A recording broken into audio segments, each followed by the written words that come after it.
Ooh, Flying Lotus, Los Angeles. Wow. 10 years ago this album came out. I didn't discover it 10 years ago, but it is in fact 10 years old. Electronic producer, wonky music influencer.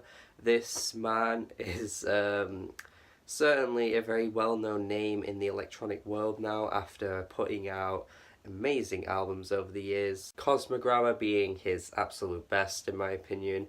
Until the Quiet Comes was pretty good too. I do feel like people underrated that one. It's not his best, or not close to being his best really, but I still think it's a quality album. And then in 2014 he released You're Dead, which is absolutely fantastic. Once again, he had a Kendrick Lamar feature on this album, which was pretty huge as well. And to have Kendrick Lamar on your album just elevates your name and your success massively, obviously, because he's such a big name in hip-hop. And the song was fantastic, absolutely amazing, one of my favourites of that year.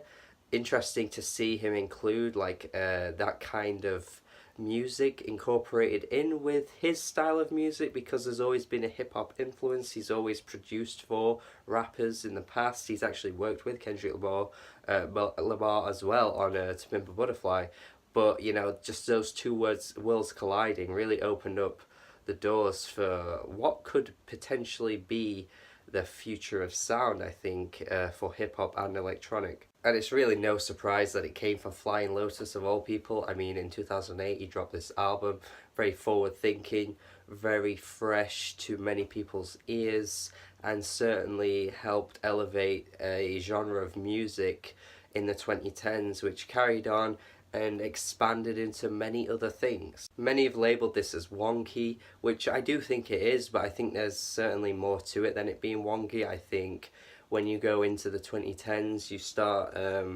noticing that wonky really redefined itself and put itself into its own genre, helping push forward like dubstep and more EDM type stuff. Definitely I would agree with there. Well, I would agree with my own point. Yeah, you know what I mean. It's very different to what Rusty sounds like on an album like Glass Swords, which is a fantastic album, but I do feel like there are similarities in the same way that helped textualize the sound.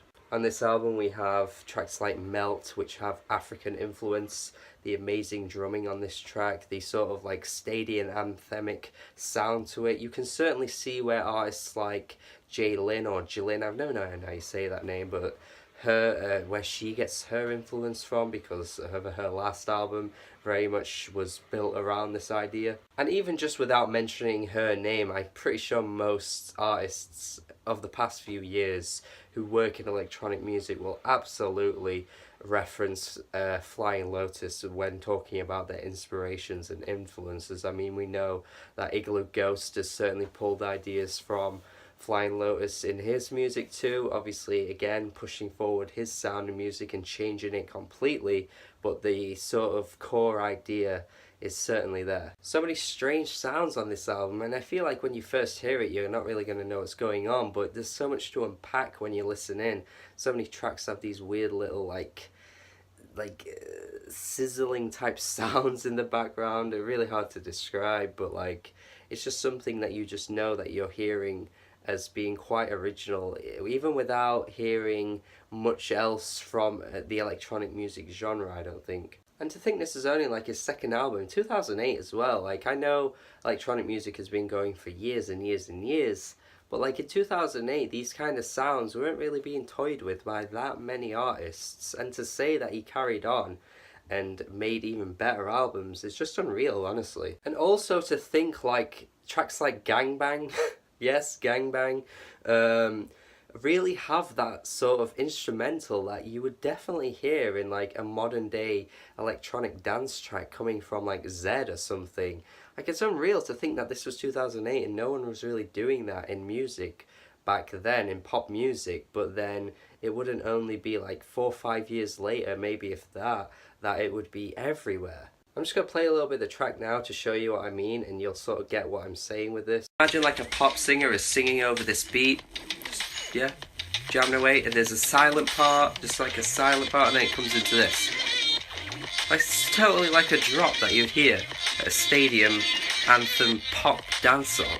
Why am I dancing like this? Just little ideas like that so, like, just feel like way before their time.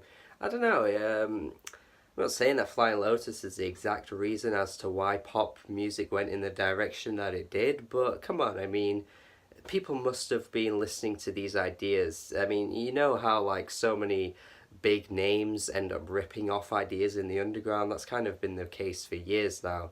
But like, it's just one of those things that I could totally see like some big corporate like name in the music industry being like, right, we're gonna have to take this and make it into a more pop appealing sound. Parisian Goldfish is just straight up like tantalizing like track just from the get-go, with the drumming, like the percussion type of sounds, the tinny type like that's just constantly throttling your brain from the get-go. Like instantaneously, this track is just you just want to dance. It's just instantly accessible and fun to listen to as well. Like there are a lot of like jazz electronic producers that are very big names in the world now.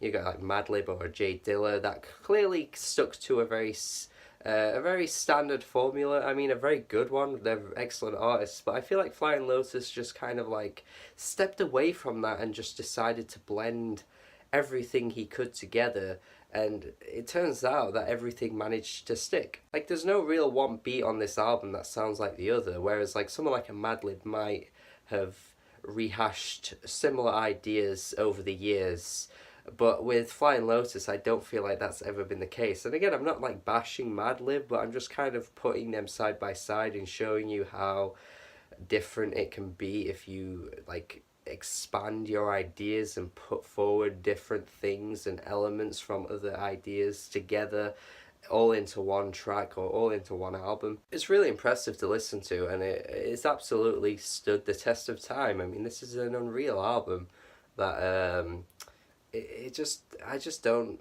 have many flaws to it, honestly. I think it's fantastic. Maybe the only thing I would say about this album that's slightly negative is that he topped it 2 years later with Cosmogramma. In my opinion, that's all I would say. Like, that's the only flaw I guess I can come up with. But that's essentially just comparing one amazing piece of work to another amazing piece of work by the same artist. And yeah, I guess that's about as much as I can say for this album. I mean, I'm using the same words over and over again, you know, progressive, forward-thinking, just absolutely imaginative and creative, just everything that Flying Lotus has always been about. And I hope as years go by, more appreciation comes his way, because, you know, people in the know him, but, you know, your average person is not going to know who Flying Lotus is, and that's a real shame. Generally, garnering that kind of appreciation usually requires you to work in a more pop sense. You know, you kind of have to make more pop-oriented stuff, I suppose, to give yourself that credibility. I mean, you know, a person like Diplo or Zed has never come close to making any music like Flying Lotus has ever made. And maybe the only way that Flying Lotus will get that appreciation is if he started doing more pop stuff, which I'm not saying that he should sell out, but I would just like to see him become more appreciated over time. I can imagine that his next album, whenever that comes out, maybe this year or the year after, it will have more rap features, I can imagine. I think he's going to expand on that next, to be honest, but who knows? We just don't know where he's going with his music, because he's so talented and unreal to listen to. And I absolutely love him. So yeah, this album is absolutely an A- for sure. Fantastic album. And yeah, that's really all I can say. Hope you like this video. Subscribe to the channel for more reviews. Watch my other Decade Later episodes where I talk about Kanye West and Foles and TV on the radio. And many more will come throughout the year too. So hope you enjoy it. Have a good day. Have a good day.